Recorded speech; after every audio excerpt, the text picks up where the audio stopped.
How to set work profile on Android. Hi everyone, welcome to the channel. This is Rose and I'm here to guide you on how to set work profile on Android. Watch the video till the end, and without any further ado, let's dive right into the video. Launch Settings application on your device. Scroll to the bottom and select Google.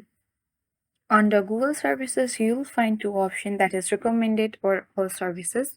Tap all services and scroll to the bottom of the screen. Now under the device policy, select set up your work profile. Now tap on the next button at bottom right corner of the screen. So here it is written, to finish setup, you will need a code from your IT admin.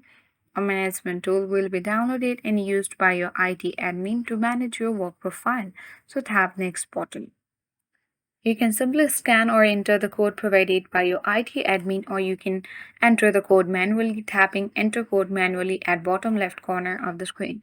Enter your code and then tap next button. After that, you will successfully set work profile on Android.